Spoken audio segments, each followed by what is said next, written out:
L'art est pour moi un langage, l'art est pour moi un message.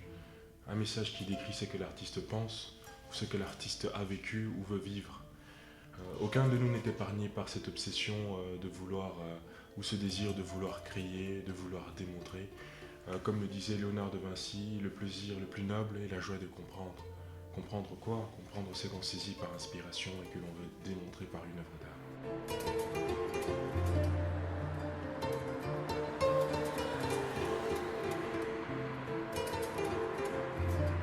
On ne peut pas parler de la culture si on n'évoque pas les sujets de l'art, si on ne parle pas de la musique, de la littérature, de la poésie. Ce sont des facteurs qui identifient en fait la culture et qui donnent un certain poids. C'est pour ça qu'on a des écrivains comme Moumine Bouzé, Pichi Banda, Stéphanie Boel, Fatoumata Sidibé. Ça donne un certain poids à la littérature et à la culture africaine. La grande rencontre des artistes peintres africains, la Grappa. La Grappa n'est pas un projet qui apporte de la concurrence. La Grappa n'est pas une compétition ou une épreuve de force. La Grappa apporte plutôt un réveil artistique.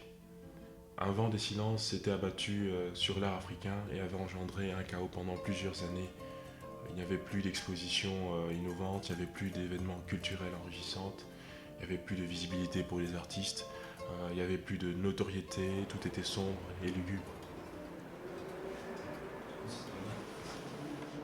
Il a fallu qu'il y ait des personnes comme Julian Condé, il a fallu qu'il y ait des personnes comme Lorenza Ngoï qui ont pu lutter pendant des années pour essayer de mettre fin à ces silences, pour que nous puissions dire aujourd'hui, maintenant, quelque chose est en train de se produire. Comme le disait l'artiste Claudie Kahn, un réveil est arrivé.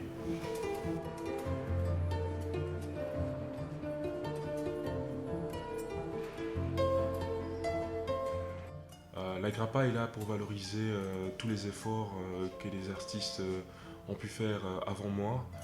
Quand on voit des anciens comme Bertrand Singe, Mireille Akaluka, Ambaké, Touzolana, ce sont des artistes qui ont tout donné afin que l'art africain puisse s'imposer ici en Occident. Quand on voit des mécènes comme Marc Somerville, un géant dans le domaine artistique qui a énormément contribué pour l'art africain et pour la Grappa. Des centaines d'œuvres seront exposées venant des artistes qui proviennent des pays différents. Ces artistes viennent des pays comme la Belgique, la France, le Congo, le Rwanda, le Maroc. Ils viennent de partout ailleurs. Donc ils viennent pour présenter leurs œuvres afin que le public, afin que les galéristes, afin que tout le monde puisse voir, que tout le monde puisse contempler et que cela, c'est ce qui fait de la Grappa, c'est ce qu'elle est aujourd'hui justement. La Grappa est là pour valoriser les efforts d'Alice Durand, combattant depuis des années dans l'art et dans la création. On l'a vu exposer partout, dans différents pays. Elle m'a beaucoup soutenu, elle m'a beaucoup encouragé, elle continue toujours à le faire. Et la Grappa est là pour valoriser en tout cas ses efforts.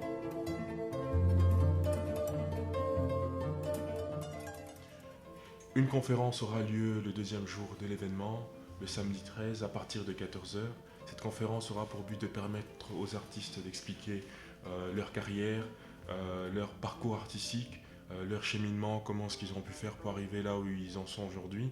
Et cette conférence pourra aussi être utile pour la nouvelle génération afin que nous puissions s'inspirer de ce qui a été fait et de ce qui est en train de se faire aussi.